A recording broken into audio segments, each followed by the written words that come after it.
Sarah J Maas writes about two characters who are a mirror of each other that are dealing with grief in Crescent City, House of Earth and Blood. And I too saw myself in this mirror. The circumstances, the details, they may be different, but it's still grief at the end of the day. Grief is messy, brutal, soft, quiet, and loud, and it looks different for everyone. But what I do believe is universal in grief is the love that you have for the person that you lost, and how that love keeps you moving forward when it feels impossible to move forward. These are 3 quotes from this book that I truly felt seen in. A mirror of me. "You look how I feel," she whispered, her throat tight, "every day."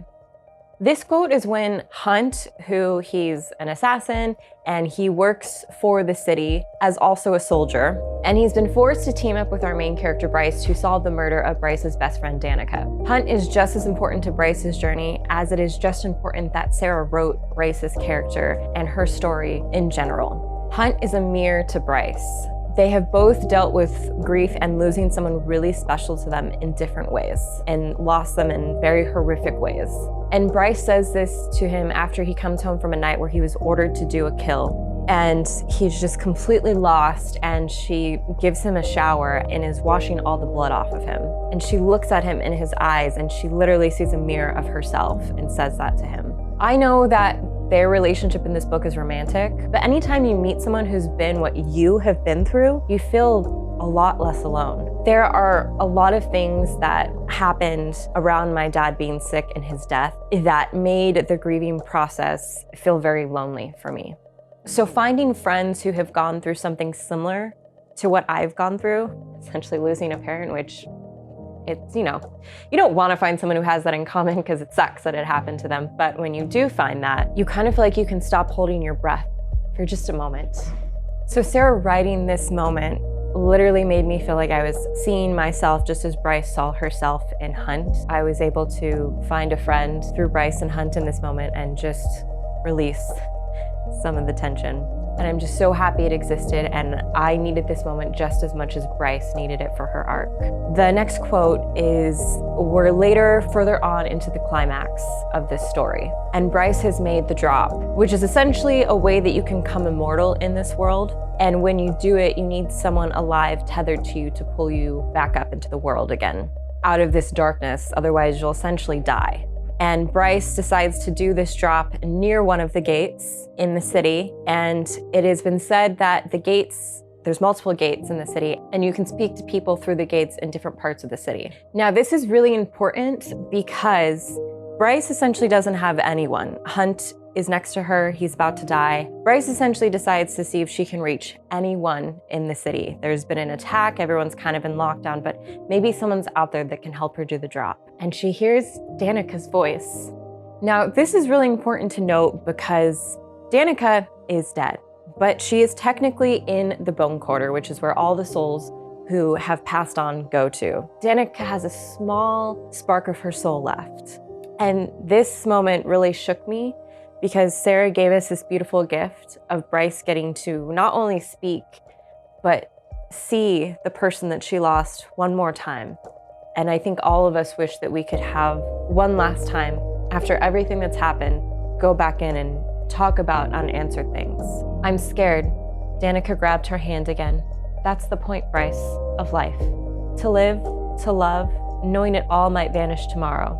It makes everything that much more precious. I can't express how much more my anxiety has grown ever since my dad's passing and causing more fear in my life than I thought possible. I'm worried about my cats, I'm worried about flying in planes. Earthquakes can also go suck it, but here I am living in Los Angeles. But the point is to experience it all, because you never know when it's gonna be your last moment. And I do think it's important to remind ourselves of this because we can get so caught up in needing to pay the bills, if you will. And we forget to enjoy the simplest, mundane moments. And I think those are the moments that we all miss the most, that we all crave the most after we lose someone. Bryce now has to make the ascent back up, and this is why you need someone. They're there to make sure that you return and that you don't give up. I don't think I can make it back up. Just try, Bryce. One try. I'll always be with you every step of the way. Even if you can't see me, I will always be with you. Now, I'm not religious, so in this moment, my brain is sort of like, where does one go when they pass? pass? Do they just not exist? And of course, this is obviously personal for everyone. But this moment is really more about the gift that Sarah gave to Bryce. Gave really to us, the reader, of, like I said, getting to speak to your loved one one last time. And Danica saying that she is always with Bryce.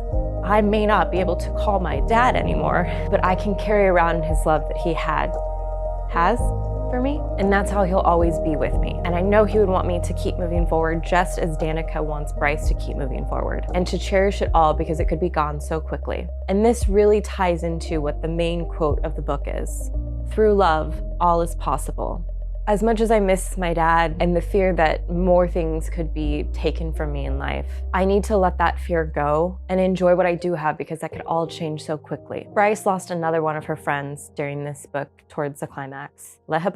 How do you say her name? And it happened so unexpectedly. And Lehaba actually sacrificed herself for her friends. This could have propelled Bryce to not even go and fight for the innocents in the city who were being attacked by all the demons coming through the gate.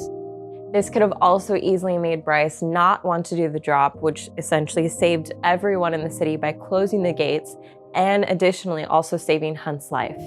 Yes, life is scary, and yes, we can lose people in our life in a second, but love for ourselves and love for others and choosing love over fear can make us go so much farther. We go through the stages of grief to help protect us from this new reality in our life. Bryce's new reality was that Danica was never coming back, but she needed to sit in that pain for as long as she could so she could still feel like Danica was there with her. Bryce having to help solve the case, look at all the evidence, and really sit with all the new information she discovered. It forced her to not stand still anymore. She had to face it, she had to start living her life in the present, and really figure all of it out, what a life was without her best friend Danica. I think when Bryce saw Danica, I think that really brought her to the acceptance stage. And me learning to lean on love from this book instead of fear has helped me take a deep breath and stop clenching so hard onto life. So afraid that I'll lose more of it. And knowing that my dad's love is always with me and always be there to help lead the way no matter what. I really do feel like Bryce's journey truly shows what grief can look like for almost anyone. We will stay in certain stages for so long, we can go through all of them and just repeat them again. It's forever changing. But the key in Bryce's journey is that she decided to try for once. Moving, loving, and being alive again. And I feel like that's all we can really do in our grief. Otherwise, we just stand still. If you enjoyed this video, I have another video. It's A Court of Mist and Fury. You can go ahead and check that out. Also by Sarah J Maas. See you in the next video.